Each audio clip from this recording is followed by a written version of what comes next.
اور ہمارے مابین اتنا فرق و تفاوت کیوں ہے؟ قالوا بلا، وہ کہیں گے ہاں کیوں نہیں، یعنی تم تھے تو ہمارے ساتھ ہی۔ وَلَٰكِنَّكُمْ فَتَنْتُمْ أَنفُسَكُمْ، لیکن تم نے اپنے آپ کو فتنے میں ڈالا۔ اب سمجھنے کی بات یہاں یہ ہے کہ فتنہ کیا ہے۔ قرآن مجید میں فتنے کی 3 نسبتیں بیان کی گئی ہیں۔ کہیں تو اللہ تعالیٰ اس کی نسبت اپنی طرف کرتا ہے کہ ہم نے ان کو فتنے میں ڈالا ہے کہ ہم آزما کر ظاہر کر دیں کہ کون کھرا ہے کون کھوٹا ہے۔ دوسری نسبت ان کفار کی طرف کی گئی ہے جو مسلمانوں کو ستا رہے ہیں اور انہیں فتنے میں ڈال رہے ہیں۔ تیسری نسبت جو ہے وہ یہ ہے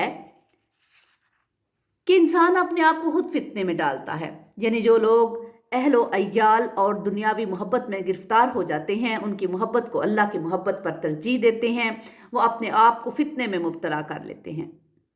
اس فتنے کا ذکر سورہ تغابن میں بھی ہوا ہے کہ بلا شبہ تمہارے مال اور تمہاری اولاد فتنہ ہیں۔ اللہ تعالیٰ نے اس کے رسول صلی اللہ علیہ وآلہ وسلم اور جہاد فی سبیل اللہ کے مقابلے میں اپنے متاع و مال کو اور اہل و عیال کو عزیز تر جاننا سب سے بڑا فتنہ ہے اللہ کے نزدیک۔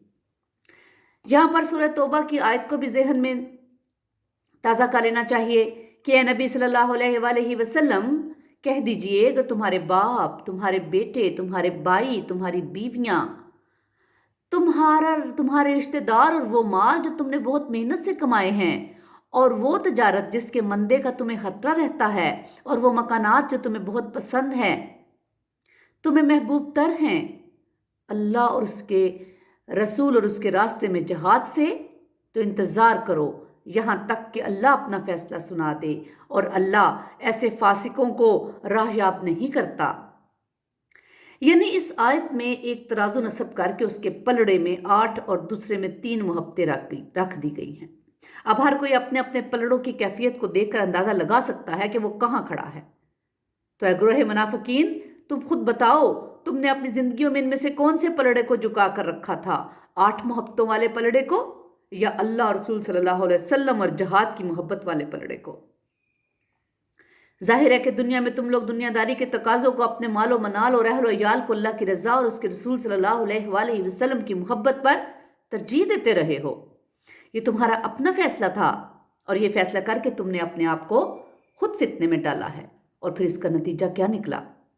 وَتَرَبَّصْتُمْ، اور تم گو کی کیفیت میں مبتلا ہو گئے،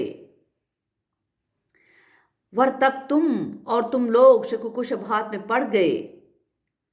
پھر تمہاری منافقت کا مرض بڑھ کر اگلے مرحلے میں داخل ہو گیا، یعنی پہلے اللہ کے مقابلے میں مال و اولاد کی محبت نے فتنے میں ڈالا، اس کا نتیجہ تربص یعنی گو کی کیفیت میں سامنے آیا۔ پھر اس کے بعد ایک مرحلہ ایسے بھی آیا کہ جب بچے کچھ ایمان میں شکوک و شبہات کے کانٹے چبھنے ہو لگے کہ کیا پتہ قیامت آئے گی بھی یا نہیں، یا کیا پتہ مر کر زندہ ہونے کی باتیں سچی ہیں یا واقعی ہیں یا محض افسانے ہیں۔ یعنی یہ دنیا تو ایک حقیقت ہے، لیکن آخرت کا کیا اعتبار؟ یہاں کا عیش اور یہاں کے مزے تو نقد ہیں۔ اس آرام اور عیش کو اگر آخرت کے محوم وعدے پر قربان کر دوں تو پتہ نہیں اس کا اجر ملے گا بھی یا نہیں۔ اس کے بعد مرض کی آخری نشانی بتائی گئی، وَغَرَّتْكُمُ الْأَمَانِيُّ، اور تمہیں دھوکے میں ڈال دیا تمہاری خواہشات نے۔ ان خواہشات کی ایک صورت یہ بھی ہے کہ اللہ بڑا غفور الرحیم ہے، وہ بڑے بڑے گناہوں کو بخش دیتا ہے۔ ہم جو بھی ہیں جیسے بھی ہیں اللہ تعالیٰ کے محبوب کی امت ہیں۔ بالکل ایسا ہی زوم، ایسا ہی فخر یہودیوں کو بھی تھا کہ ہم اللہ کے محبوب اور برگزیدہ بندے ہیں، یعنی وہ کہتے تھے "We are the chosen people of the Lord"۔ چنانچہ تم لوگ اپنی انہی خوش فہمیوں میں مگن رہے۔ اس مرحلے میں اگر توبہ کرنے اور روش تبدیل کرنے کا خیال تمہیں نہیں آیا تو بھی خوشنما آرزوؤں کے تصور نے تمہارے ضمیر کو تھپک تھپک کر پھر سے سلا دیا۔ حتی جاء امر اللہ وغرکم باللہ الغرور، یہاں تک کہ اللہ کا فیصلہ آ گیا اور تمہیں خوب دھوکہ دیا اللہ کے معاملے میں اس بڑے دھوکے باز نے، یعنی شیطان لعین نے تم لوگوں کو اللہ کے نام پر دھوکہ دیا۔ اس حوالے سے سورہ لقمان میں اللہ پاک نے فرمایا ہے تو دیکھو تمہیں دھوکے میں نہ ڈال دے دنیا کی زندگی، اور تمہیں دھوکے میں نہ ڈال دے اللہ کے حوالے سے وہ بڑا دھوکے باز۔ اس آیت میں بھی بہت جامع انداز میں منافقت کے مدارج اور مراحل کے بارے میں بتا دیا گیا ہے۔ مرض کا نقطۂ آغاز مال اور اولاد کی حد سے بڑی ہوئی محبت سے ہوتا ہے۔ ان چیزوں میں انہماک کی وجہ سے انسان کے دل میں اللہ، اس کے رسول اور جہاد کی محبت بتدریج کم ہوتی چلی جاتی ہے۔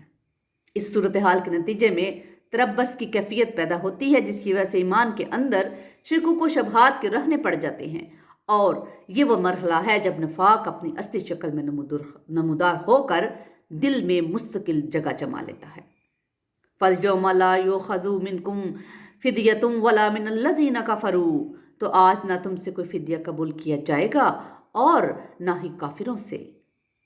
ان الفاظ میں گویا اس بات کو واضح کر دیا گیا کہ دنیا میں تمہارا شمار بے شک مسلمانوں میں ہوتا رہا تھا، لیکن یہاں تمہارا حشر کافروں کے ساتھ ہوگا۔ دنیا میں تو منافق خود کو مسلمان ہی کہتا تھا اور قانوناً بھی مسلمان ہی شمار ہوتا ہے، لیکن اللہ خوب جانتا ہے کہ اس کا دل ایمان سے خالی ہے اور وہ صرف ایک زبانی عقیدے کے لیے پھرتا ہے۔ ظاہر ہے جب دل میں ایمان ہی نہیں تو اس کے نیک اعمال بھی ریاکاری اور دکھاوے پر مبنی ہے، چنانچہ ایسے لوگوں کو ان کے نیک اعمال کا بھی کوئی اجر نہیں ملے گا۔ بہرحال میدان محشر میں یہ لوگ نور سے محروم ہوں گے اور ان کا حشر کافروں کے ساتھ ہوگا۔ اللہ تعالیٰ ہمیں ایسے لوگوں میں سے بچائے اور اللہ ہمیں صحیح معنوں میں ایمان کی حلاوت نصیب کرے، آمین۔ ماواکم النار ہی مولاکم وبئس المصیر، تمہارا ٹھکانہ آگ ہے، وہی تمہاری غمخوار ہے اور وہ بہت ہی برا ٹھکانہ ہے۔ ماوا سے مراد پناہ گاہ جس کی طرف انسان کسی خطرے سے بچنے کے لیے دوڑتا اور لپکتا ہے۔ یہاں تنزن فرمایا گیا ہے کہ اب تمہاری پناہ گاہ اور ٹھکانہ یہی آگ ہے۔ اسی طرح یہاں مولا کا لفظ بھی تنزن استعمال ہوا ہے۔ مولا کا مطلب ہے ہمدرد، مونس اور ہمگوار، ہم گسار، مددگار، دوست، پشت پناہ، دمساز، ساتھی وغیرہ۔ چنانچہ اب تنزن یہاں فرمایا گیا ہے کہ اب یہی آگ تمہاری ہمدرد اور ہمگسار اور خبر گیری کرنے والی ہے۔ دکھ درد کہنا ہے تو اس سے کہو، نالہ شنز ہے تو اس سے کرو۔ مزید فرمایا کہ وہ بہت ہی برا ٹھکانہ ہے۔